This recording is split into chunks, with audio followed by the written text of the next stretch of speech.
Dopamine swipe, dopamine swipe. Followers, likes, double tap. Now they control your life, control your life. What is going on? Welcome to the 817 podcast, where we talk about trends, culture, business, and politics in the amazing city of Fort Worth, Texas. Now, this is a bonus pod, so it's not coming out when our traditional schedule of Monday morning. We'll still have an episode on Monday, but we had this episode pre-recorded earlier in the month, but due to the growth of the conversation around the local elections and city council members wanting to be a part of the podcast, we feel like we had to kind of postpone or kind of hold on this episode. However, this is an important episode, and it's about a conversation that we often talk about on the pod, and that is, how does Fort Worth become a 21st century city that people talk about as a place where things happen and remarkable people live? Because the funk is real, and the funk can catalyze culture, art, and boldness to really be an amazing place to live. However, it takes us to get out of our comfort zone as Fort Worthians and see a future that maybe wasn't possible or that we could see 10 years ago. And so my guest on this pod is Hayden Blackburn. He's the executive director of Tech Fort Worth. Tech Fort Worth is an accelerator for tech entrepreneurs, which focuses on helping anywhere from beginning startups, people with an idea, all the way with companies that have traction in order to get investing. So he's also kind of the lead organizer of Cowtown Angels, which is a local investor group that invests in companies. So if you're someone with an idea, someone who wants to be more entrepreneurial, explore the entrepreneurial scene of Fort Worth and be a part of it, Tech Fort Worth is important to that. And Hayden Blackburn is your guy to know, and his team. Now, this conversation is about, can Fort Worth be a tech hub? And me and him go into it, and we talk, we share our ideas, and it was a really great pod, and I hope you enjoy it. So let's give it up for Hayden Blackburn.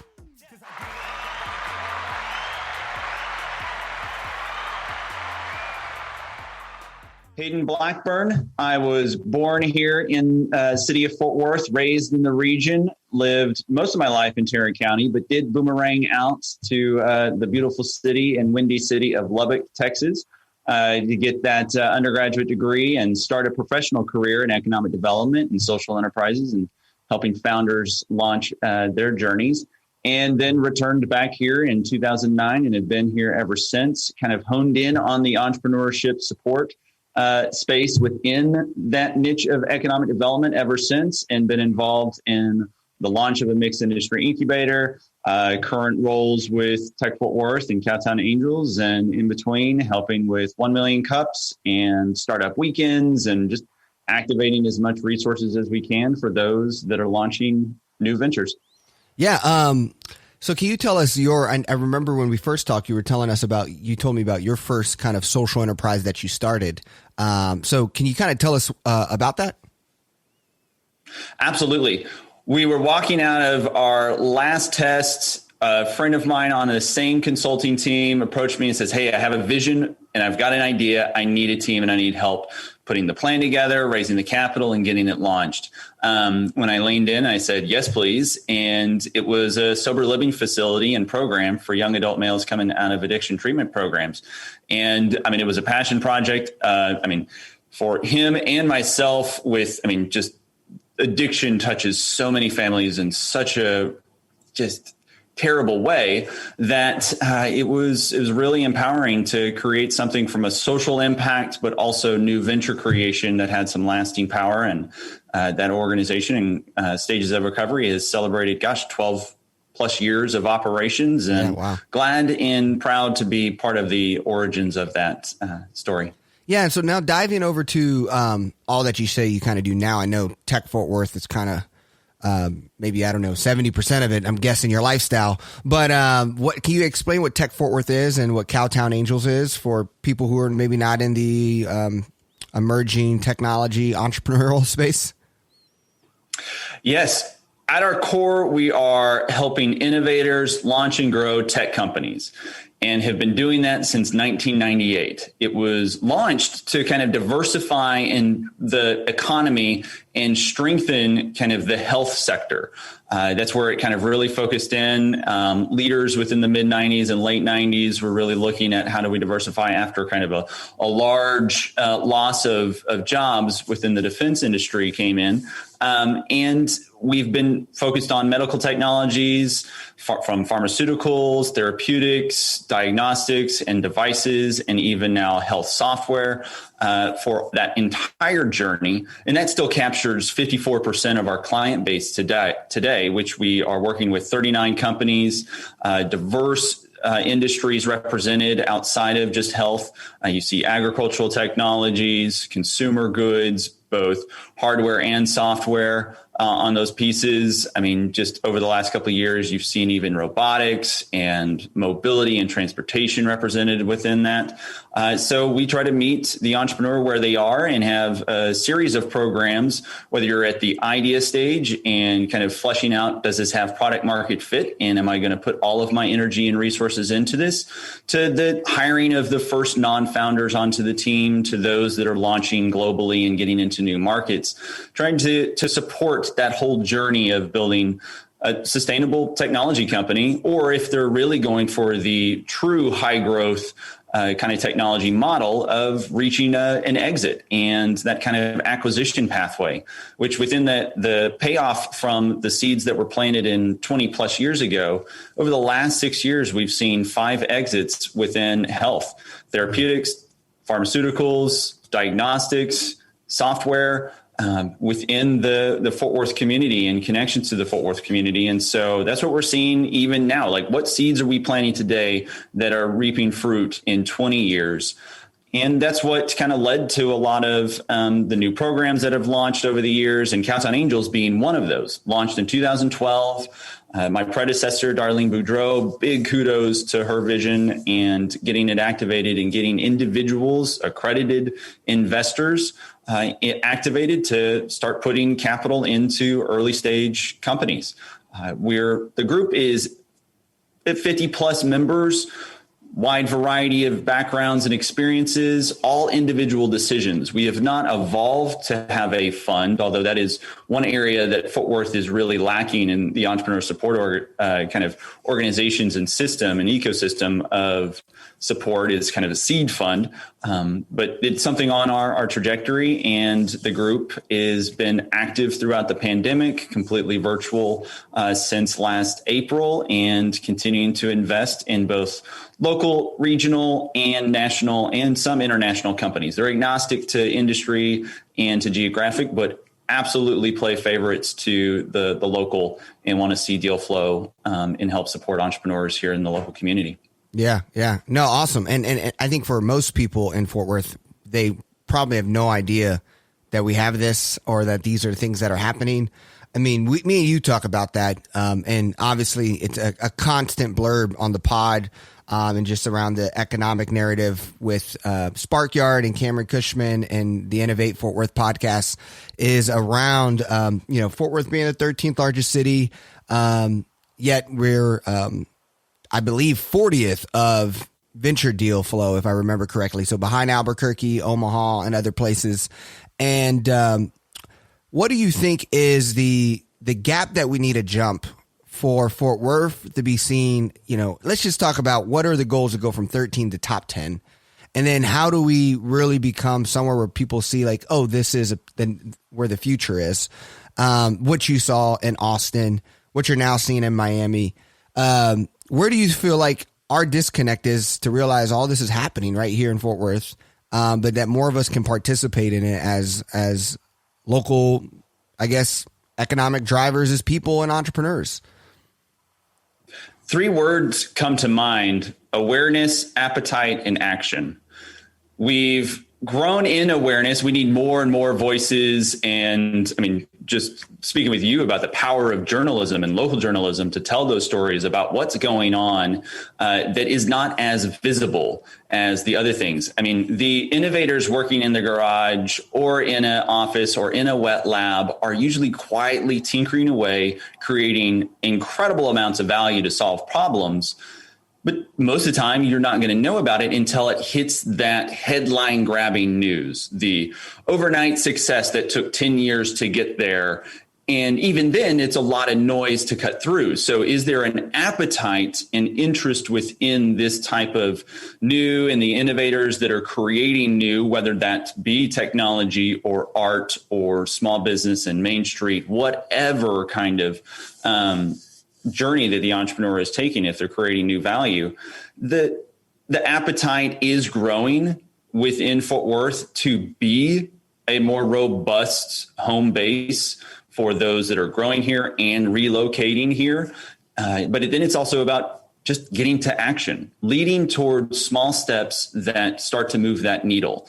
And we've seen that happen over the years. You start to get more voices. You start to have what kind of the title ecosystem builders, your Cameron Cushmans of the Fort Worth community that are really focused on building, and Sparkyard and Marco Johnson over there.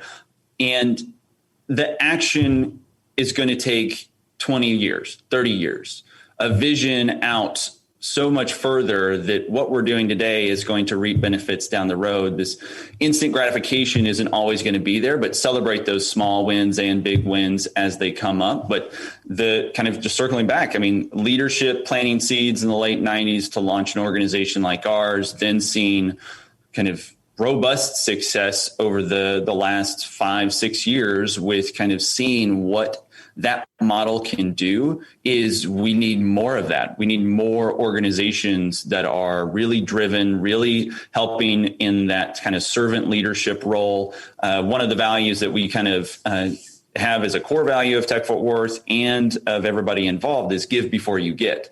And I think that mindset really passes on to the whole startup community and entrepreneurial community to really know that everything that we're putting in now will go 10 times bigger in the future. But we know we've got gaps.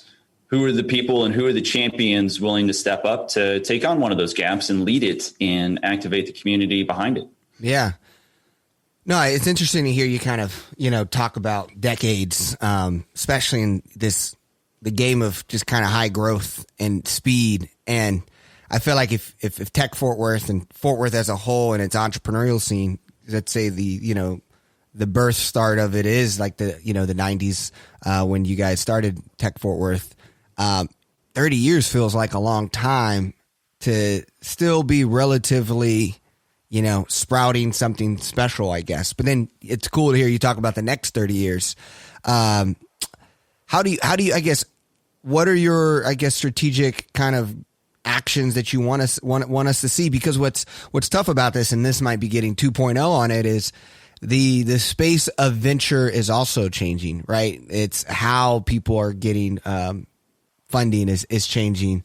So that's also interesting, where this idea of being an accredited investor, now you're having these syndicates and all these other kind of ways to invest. So I know that's kind of next level, but so I guess for people listening to this who maybe odds are have started a business, has a nice job where they're maybe working on their business on the side, how do they think of this while living in Fort Worth as a space to be an entrepreneur? Well, success leads to more success. And if we've got stickiness that people stay here and launch new ventures, reinvest, mentor, and support each other, that is the power of what I've seen it just directly. Individuals that had their big wins that are kind of doing a trifecta. They've launched new ventures, they're mentoring, advising, and they're investing into those that are coming up through the ranks and launching new companies, especially those that they understand and know really well and can help on that. Is the more that we see that activity happening, and that somebody that is successful is then mentoring, and the power of that mentoring. And we have a mentoring program that does a team-based approach, whether it's one-on-one or team-based type of mentoring model, is get involved. Anybody can be a mentor. It's switching that kind of mindset over and how you're really helping and support somebody and giving them insights and helping them realize if they're headed towards the right trajectory as far as defined and addressing the correct problems. So the power of individuals to just connect with each other, to pass on that knowledge, to level up.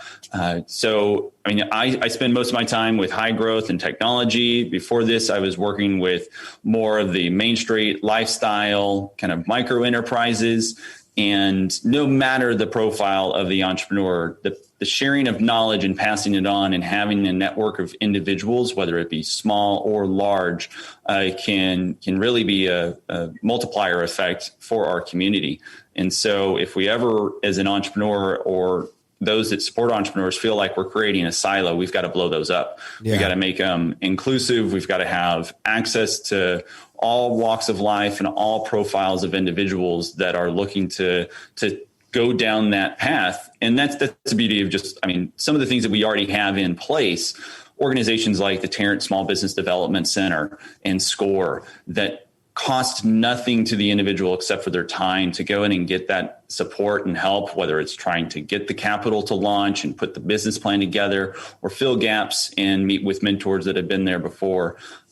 You've got organizations that have been here, have been in the trenches, have been working on this, but we all suffer from some of the same stuff. It's just the awareness, building that knowledge base to go, where is this? Where do you go? And that's where Sparkyard really kind of stepped in and create a platform where individuals can navigate the local network of resources that are available to them, or it also help identify what are the gaps that we just need to fill and which ones do we need to fill immediately. Yeah. No, and you mentioned I think that's the biggest kind of challenge around it all is that Fort Worth is still very Main Street entrepreneurship, tourism, lifestyle, brick and mortar experiences, if you would. You know, I know we got something kind of like a dill pickle down the street or whatever now with the museum there. I was like, man, this is classic Fort Worth pumped up for some pickles. So I think what do you think that shift need to be in order to still do that? Because that's going to create the experience and why people find Fort Worth and be like, wow, this is such a cool city. And I think when most people, anytime I bring people to Southside or West Mag and Culture District, anytime who from Dallas, from Austin, from wherever, they're like, I've never seen this side of Texas or Dallas, Fort Worth. And, but what is, to me also, these people have to feel like this is a place to live and also not just see trendy coffee shops, but see trendy conversations and jobs. So what do you feel like those are the steps that we need to take to go from Main Street entrepreneurs to exponential entrepreneurs? Yeah, it's having that well-rounded approach, but I also just think from kind of community development and economic development and urban planning is how do you build a city that all feel welcome and can see themselves thriving there? Like you touched on, just the expectation of kind of disproving or improving their expectation about what they anticipated to experience within a built environment and feeling energy from that. I mean, the South Side is a great example of just community development, design standards, putting a lot of energy behind to create a trajectory that can pick up momentum, whether you see Magnolia or South Main Village, just the hospital infrastructure that's in place. But every area of the city having its own identity, I think is a really important thing. I had a friend from Chicago. He was actually an advisor at the Tarrant Small Business Development Center, and he kind of equated Fort Worth as a mixture of Texas represented within it. Big time. So you have feelings of distinctly Fort Worth, but also some pockets where you feel like, hey, this is more kind of like Dallas, more like Austin, more like San Antonio. I mean, especially with the Panther Island Pavilion and Trinity River Vision going on right now, and Houston. And so he was like, I can move around this city and feel a different vibe within different pockets. Now, does everybody feel safe and inclusive to kind of be in those pockets and thrive in which one they best identify with? And just even go outside of the central city, just at every extremity, as we are a large geographic spread of a city, that you've got distinct kind of energy, culture, and values represented across. So are you looking at, are y'all looking at the idea of this maybe like growth line of Tarrant County's going to start growing up in the sense of these spaces feel less so spread out, and we're just going to have more people 20 years from now. So that's really when everything starts kind of jiving together. Like, how do you forecast, I guess, when the pinpoint is for Fort Worth to kind of feel more cohesive?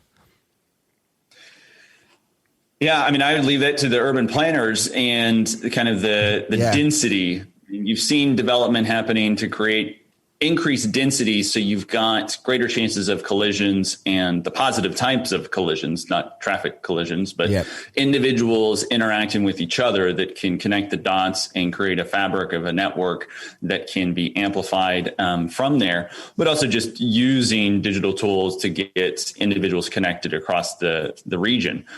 We have to, I mean, from a Fort Worth standpoint, we have to be connected across the entire region of, I mean, North Texas at minimum, but across the state and beyond of, I mean, you hear this from the mayors, from the international connection points, I mean, even sister cities, to kind of learn from these areas and bring things back. But how do you carry momentum going forward? So we as an organization have set out some goals this year for scaling. How many companies can we support at any one time, and in increasing that beyond our previous business model of more kind of consulting, kind of 1-to-1 ratio, now moving that to kind of 1-to-5 ratio, and even beyond that, depending on the programs, to increase the amount of individuals that are supported on that journey. And so we can be more open and more inclusive to all kinds of technologies by just small tweaks to our business model in preparation for an increased flux. Because, I mean, the projections show more and more people are moving into this region and area. And it's important that we adapt as new people and have a bunch of on-ramps for people to just get involved. Like, how easy is it for somebody to get involved and activated and kind of supporting or just getting support from the community? Yeah. What is like the craziest or coolest innovation going on in Fort Worth that like maybe nobody knows about or a few people know about that like just happening here in Fort Worth? Ooh, that's a tough one. It's almost, I've got a couple that come to mind. One that it's in Tarrant County, so not technically Fort Worth, but absolutely one of our clients up in Bedford and now expanding into Arlington. I mean, it's technologies to get sight back, just to be able to see again kind of technologies. And we've been seeing so much within the community. I mean, so I'll actually circle back to one, Encore Vision. And they 10 years in the making, acquired at the tail end of 2016, but eye drops for presbyopia. An eye drop that would take away the need for reading glasses. You have the ability to take a drop a day and improve your nearsightedness. That one actually tells the story of not just a success for the founder in getting something along that way, but the success leading to more success type of theme of that led to the launch of Fort Worth's first venture capital firm, BIOS Partners.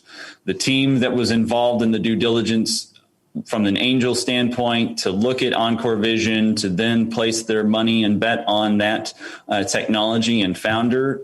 And then when that exit happened, saying, you know, we've got something, we can create a fund to look at therapeutics in the flyover states. And BIOS Partners was born. I mean, that's the shortest story point. There's a whole lot of story point in that. And that becoming a potential household name, or just the awareness of success leading to more success, and how to fuel that to better round out our ecosystem of support. Yeah. Man, okay. So I guess two thoughts that's running in my mind, and just wanted to see where you're at. I feel like also it's just like so much of it is like mindset or hard work. Like I feel like I guess like Miami in the sense of way, right? We talked about Miami the first time we chatted. I don't feel like, let's even just go 4 years ago, Miami was ahead of Fort Worth in entrepreneurial action. Like this wasn't like they were doing this thing and they planned it all along. It just happened so quickly. It almost happened like a startup happened. I mean, and maybe that's just, out of the ordinary because I feel like Austin, people saw that happening for long periods of time, and that was growing. How does Fort Worth change its conversation to be? Because that's to me, like, I think I'm with you there, and I think a lot of people, young people who live in Fort Worth, it's like, I think this place has a potential to be a place when people say, where's a cool place to live? You know, Fort Worth is going to be in that top 5 conversation. And I don't think we're there yet, but what do you think needs to happen? Or like what happened with like Miami that you feel like that you learned from and you're like wanting to talk to leaders here about on how do we become more a place for innovation? What comes to mind is just continuing to develop and invest resources into the infrastructure and resources that are needed, then putting fuel behind it. Those things that are working, I mean, it's just like a startup, like fail fast. Like what is really working? Let's create new, let's then put fuel behind it to grow it. But I also, I mean, from a Miami standpoint or even other cities, it was like there's a moment that kind of ignited a lot of that. And it's usually a headline grabbing kind of investment into that triggers it. And usually from an individual in that community that's found success, that's really pushing it forward, but also just the culture is there that they want to speak that language. They want to understand the vocabulary of the new and really be empowered by kind of being a trendsetter and looking at what's coming next. And this past year has really been about that. I have a book on my desk over here that's just exploiting chaos, kind of 100+ ways to innovate during times of change and kind of disruptive thinking. And so we pass on these tips and tricks to as many founders as we can to think of in times of change. So much is identified within problems to create the new is that when we hear entrepreneurs saying, hey, I don't have access to this, like that needs to then be put in front of as many of us from a support organization standpoint and say, okay, how do we solve that problem? Like, what are the ways to create new programs, new access? Are there barriers that need to be just broken down that aren't there today? And are there biases that we need to be called out on that limit our behaviors and limit the individuals that we're helping and supporting, and that knowledge transfer is not happening as rapidly or efficiently as possible? Yeah. I guess, do you feel like Fort Worth, like when I see what happens, I know like Miami's the big example. There's other little examples happening across the country. It seems like to make a splash like that, I personally feel with our assets and our talents, we're capable to be the next one in line. I feel that way genuinely. Like it takes the right prioritization of local leadership. It takes the right freshness of people being open to talk differently. Is that something that you feel, or do you like, is that like, I guess because my challenge with Fort Worth is like, I think the biggest challenge with Fort Worth is a part of what makes it so sweet is that it's a big city that feels like a small town. And so like a lot of our leaders, like I love them. I love a lot of them to death, but it's still like, I live in a small town and it feels this way. And then also we like to talk nice about ourselves. We never talk bad about ourselves. We love to be, everything's happy, hunky-dory, and, everything's great.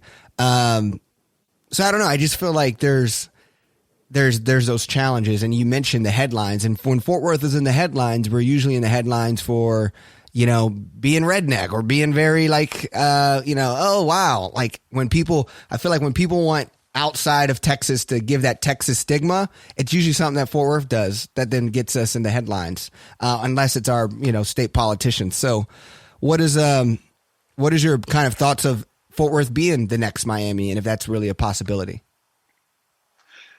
Well, I mean, it's being that lifetime learner and kind of eternal learners to educate at all levels. Like you got to have boots on the ground as much as you got to have the leadership that speaks that language and bangs that drum of kind of what is coming new, how are we evolving, what's the culture that we're really building as a city that kind of ties into a vision of, I mean, the now and the future. We need to live in the now, but we also need to be looking at what's coming next and kind of anticipating. So that kind of future forecasting and futurism type of position to have voices that are anticipating kind of the challenge, looking at the tea leaves and the issues that are present today to say, we've got to face, I mean, I love that you brought up that just having those hard conversations that make us really uncomfortable. Like, let's just start small, like on some small ones to get people knowing that we're not going to end up destroying ourselves or into each other because we're having some of these challenging conversations, but something that's workable that can be implemented into action as well. And so, I mean, there's a lot of talking points that come to mind, but the empowering every level of organizations and then the city and leadership and the people that are the doers on the boots on the ground kind of working, just we speak the same language and understand the same vision. Like that's where I kind of see a limitation within Fort Worth today is that we know what we've been. We kind of know who we are, although there's a whole lot of uncovering of that we didn't know ourselves as well as we should or have the best self-awareness of some of the issues that are prevalent within our communities and the individuals that live and work and play here. So we've got growing to do of our own self-awareness that I think will be translated into having a clearer vision of the future and probably being less in our own way as far as seeing just all the possibilities that if we have an optimism bias to our own selves, because I mean, the city's been fairly resilient through challenges from an economic standpoint. Social challenges have been disruptive and rightfully so disruptive to kind of put us open to that and showing us that we've got things that we've got to work on. Yeah. So I want to hit, like you mentioned, a lot of these cities that become successful as entrepreneurial hubs or tech hubs. Some, there's a big headline or a big company win. I think one that often I go to in Texas is Rackspace and how San Antonio is so further ahead than us in a sense of this cultural conversation is they had Rackspace, and that was a local person who then IPO'd a company and really create all these, other people who then decided to leave Rackspace and create other companies. And you had Geekdom downtown, which is super awesome. And they got a lot of cool little, also angels and venture people there now, I think. And right being down the street from Austin, they're set up to really thrive. I guess for Fort Worth, like it seems like a lot of times when we have a Rackspace moment, it's an acquisition because we're working on very deep tech and very things that cost a lot of money. And then you're basically acquiring the product.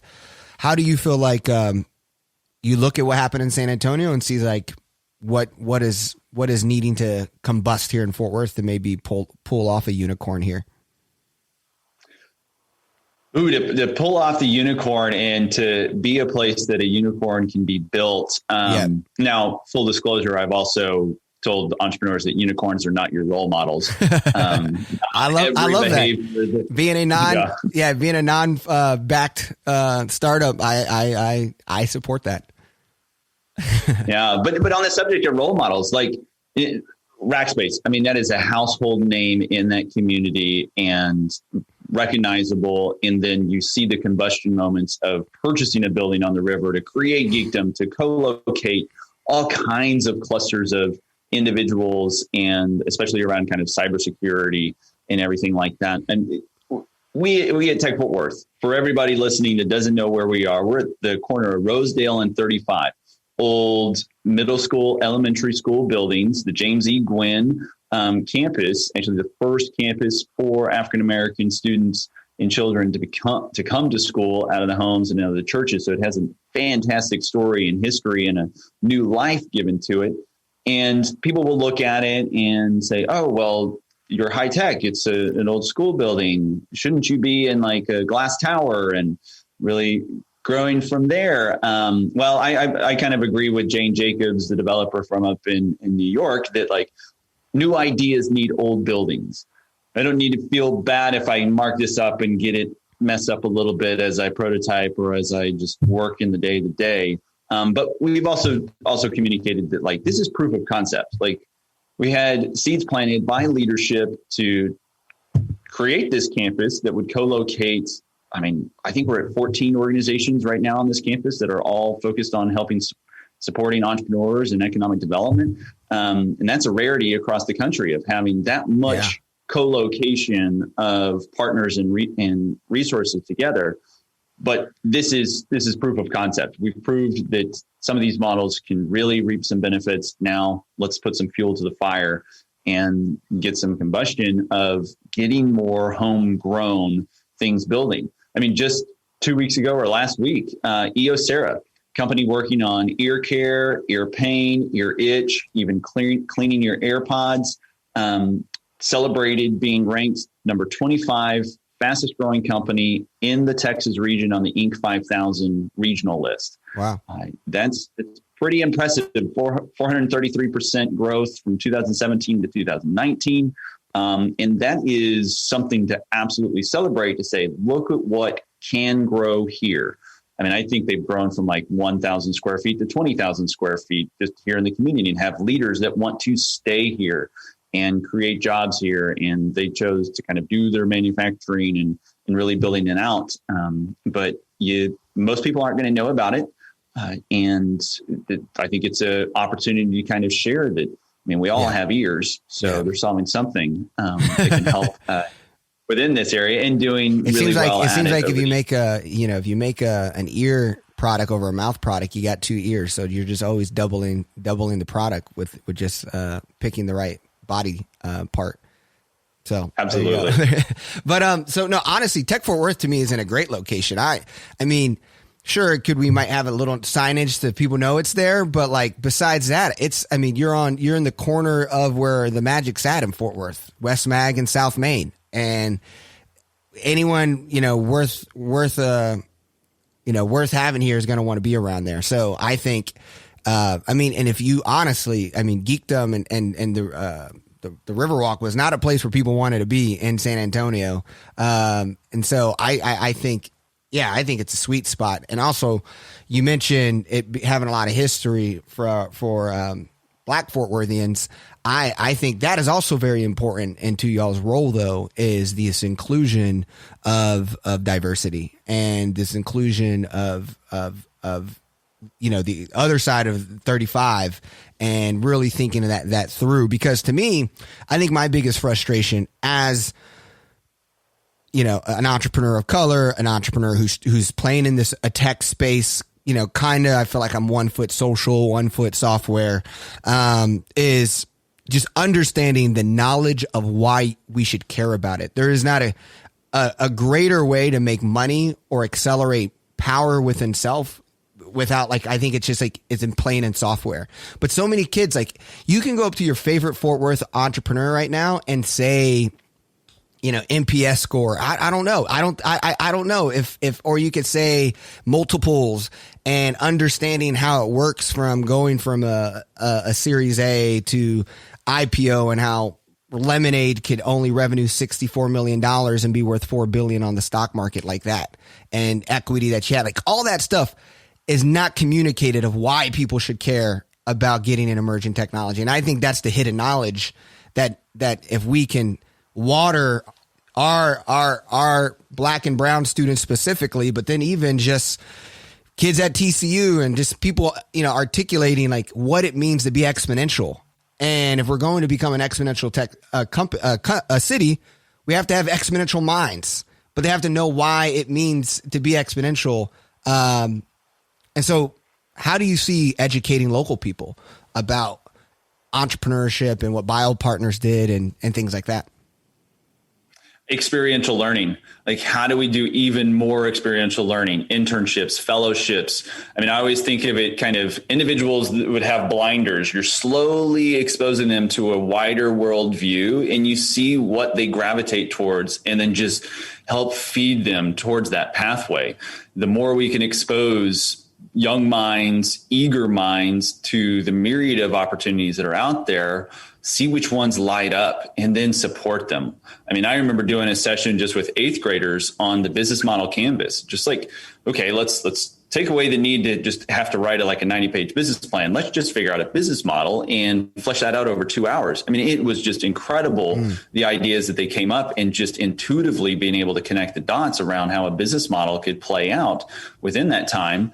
And maybe it set them on a journey that it got them thinking about their own opportunities whenever they got into high school and everything. I need to follow up with that organization to see if there's anything been tracked. But it's the seeds that we can plant, and to support all the minds that are hungry to learn and be exposed. And even if they're not presenting themselves as hungry within that, it just giving them an opportunity to be exposed to it. So we do some internship programs with college ages, and then have actually been talking about high school ages just recently with some potential community partners. And I think that's where we can absolutely start. There's actually a program up in Indianapolis. They do a 2-year fellowship with graduates out of undergrad. They get a 2-year fellowship with startups. It's paid for, so the startup isn't having the burden of having to carry a full salary for an individual for that time. But what they found is those individuals build roots into the community. They end up staying. So you have less brain drain after the undergrad graduate kind of position. And it's activating an individual and a community around new ventures and getting that experience and being exposed to kind of what that lifestyle looks like, just as far as, kind of eat, sleep, breathe, all things, your value creation and what you're bringing to the world. It's hard to not think about it at all times, because you're just driven to create that value. So I immediately think of experiential learning, and it's get as much as possible presented to as many students as we can. Yeah. I think there's a lot of work to happen, but there's a lot of work to happen, but we're still so close. I mean, I even think of the MBA program at TCU. It's very I'm getting this paid by my company and I'm going to this next, it's just, I don't even know if MBAs are actually the right people to really even start companies anyways. But I feel like it's always a challenge. I remember being considered maybe I should do an MBA or something like that. And looking at TCU and they gave me an honest conversation. This just does not seem like the program where you would want to do it. But you gave me this other idea that I've had on my mind. I said, if I was ever wealthy and I ever had tons of money to do something, is this idea of VC kids, and so every school could have a venture capital team. And so you had 20 kids, they have $5,000 or whatever. And then, you teaching kids, and each school had funding, and they can make the decisions and teach them and let them see the multiples and the failures. And, I always just thought that would be cool to one day go to Fort Worth ISD with here's 10 grand per school, here's how to start a VC kid program or something like that, and teach kids about it. Cause that's just to me, that's where I am, because I think for me as a first generation college kid, I graduated with a journalism degree. I had no idea what entrepreneurship is, but I realized the idea of talent though. I believe I was one of the talent. I had hustle, I had talent, but I didn't know I wasn't playing the right game, right? I wasn't playing the right game. I was over here trying to be this, but I realized, wow, it's going to take me the same amount of energy to do that over there. And there's so much more fruit over there if I just learn how to do that. And I think I just feel like that's such a big key. Last question as we go, as you're going to be stuck between the mayoral election stuff. I would love to think about, what are you looking for as for future leaders for Fort Worth? What are some traits, things you would like to have, and goals that you have in those conversations with the next city's mayor? As you see, right, Suarez in Miami, the mayor has the opportunity to care about this, and also the opportunity to say that's a nice to have. So what is something you're looking at and thinking through as you look at the mayoral election? Yeah, the power of that position and the voice that any individual has, and the ability to spread knowledge, information, inspiration, insights. I think it touches on several things that we touched on. I mean, I'm driven by somebody that can bring an inclusive type of feel, that voices are heard, and feel that they can be heard and shared, and the respect and empathy of those voices to know that they are being heard and recognize that kind of active listening, closed loop communication. But those that, I live in the gray. So it's not always black and white. There's always a new way to do something. And if I can do it more efficient and effective, I need to put that down into a plan. So those that are going to open to change, challenge status quo, look to say, how do we do something new and better, to then test it, to then prove if it's better and move the needle towards solving problems in new and clever ways. I mean, I think that the more I love the idea of civic incubation, kind of empowering individuals in your community to create ideas, programs, and then giving them access to same thing that an entrepreneur needs. A team, mentors, resources to be able to solve direct problems, whether that be in their neighborhood or citywide. Kind of civic entrepreneurship. I mean, there's the whole civic hackathons that happen on an annual basis. But that was some of the work that I think we could be revisited and move the needle on people in our community knowing that they can solve problems directly. And the individuals and leaders that will show that nothing is below them, that they'll show up to go clean up the river as much as they'll go to be at a gala and be very visible, to shake hands and do all the roles of leadership, whether at mayor or city council. So the individuals that will lead by strong example. Yeah. Well, Hayden, I'm really appreciative of you being on the 817 podcast. And I'm excited just also for the kindling of friendship and connecting. So really looking forward to speaking later and really excited to see what happens. Thank you for your time. EJ, it was a pleasure. Thanks for having me. Let's make VC Kids a thing. That's awesome. Awesome. Well, there you have it. That was Hayden Blackburn with Tech Fort Worth. If you enjoyed that conversation, we have conversations like that every week on Monday morning. We also break down the news, big stories in Fort Worth, and have conversations with important people doing important things. Now, our last episode, we endorsed a candidate for mayor. I'm not going to tell you who we endorsed because you need to listen to the pod. But it's our highest viewed pod to date. And I really just think it shows that there's an underrepresented, a hidden group of people in Fort Worth, especially as Fort Worth becomes younger. The average age of a Fort Worthian is 33 years old. And I believe you are the people who are listening to this pod and believe we have a story that's not being fully articulated. But if it was, we can really catapult the funk into a national conversation where people talk about Fort Worth as a cool place to live, a cool place to visit, and where cool people reside. Because if you listen to this pod and you live in Fort Worth, you are a really cool person. Thank you for listening to the pod. Subscribe, share with a friend, and I look forward to seeing you on another episode. Peace. Now they control your life, control your life.